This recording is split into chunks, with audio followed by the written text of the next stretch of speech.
Ее бросили умирать в лютый мороз, посреди глухой тайги.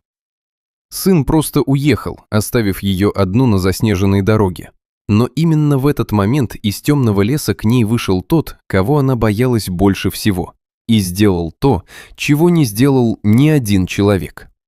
Ее звали Клавдия Ивановна, ей было 70, вся ее жизнь прошла в тяжелом труде.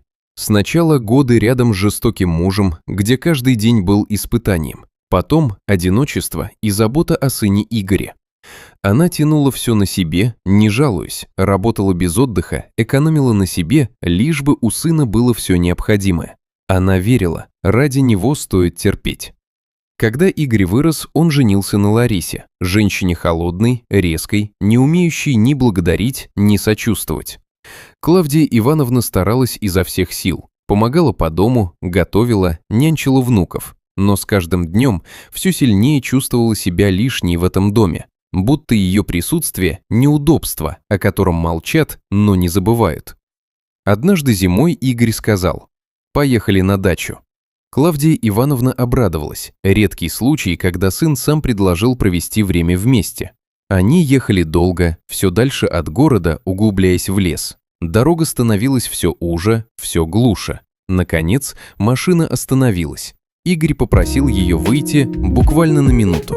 Она вышла, и он уехал, без объяснений, без оглядки.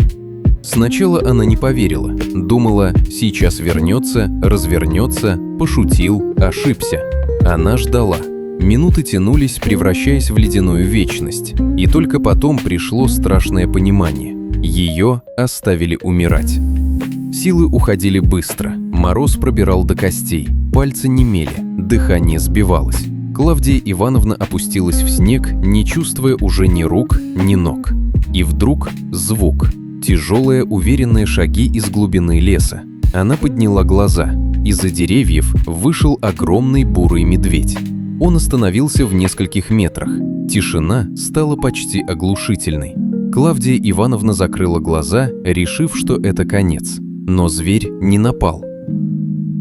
Он внимательно посмотрел на нее, словно что-то понимая, сделал шаг в сторону и неожиданно лег рядом.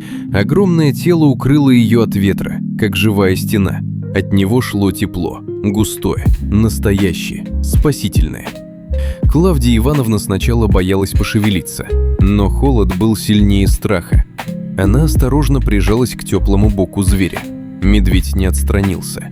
Он лежал спокойно, будто охранял ее. Возможно, он чувствовал ее слабость, ее беззащитность. Возможно, в этом диком существе оказалось больше сострадания, чем в людях, среди которых она прожила всю жизнь.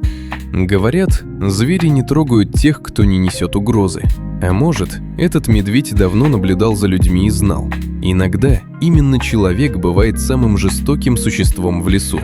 И потому в ту ночь он сделал свой выбор – не охотиться, а спасти. Клавдия Ивановна не помнила, сколько прошло времени. Она только чувствовала тепло и странное спокойствие. Впервые за долгие годы ей не было страшно и одиноко. Через некоторое время по дороге проезжал лесник по имени Сергей. В свете фар он увидел невероятную картину. Женщина, почти занесенная снегом, и рядом с ней огромный медведь. Сергей замер. Медведь поднялся, посмотрел на человека долгим, внимательным взглядом и тихо ушел в лес, словно выполнил свое дело. Сергей спас Клавдию Ивановну, отвез ее в поселок, отогрел, выходил. Она выжила. Позже он рассказал, что в этих местах уже много лет живет странный медведь. Он не нападает на людей, будто держится особняком от обычных законов природы. На следующий день приехал Игорь, бледный, растерянный, с опущенными глазами. Он что-то пытался сказать, оправдаться. Но Клавдия Ивановна посмотрела на него спокойно, без злобы и без прежней любви, и сказала только: «Езжай домой». Она осталась жить в поселке, помогала Сергею, занималась хозяйством, шила, готовила. Жизнь стала тише, но в ней появилось главное – уважение к себе и внутренний покой. Иногда по утрам она выходила к краю леса и видела среди деревьев темную фигуру, большую, спокойную. Медведь стоял недолго и исчезал так же тихо, как появлялся. И тогда Клавдия Ивановна улыбалась.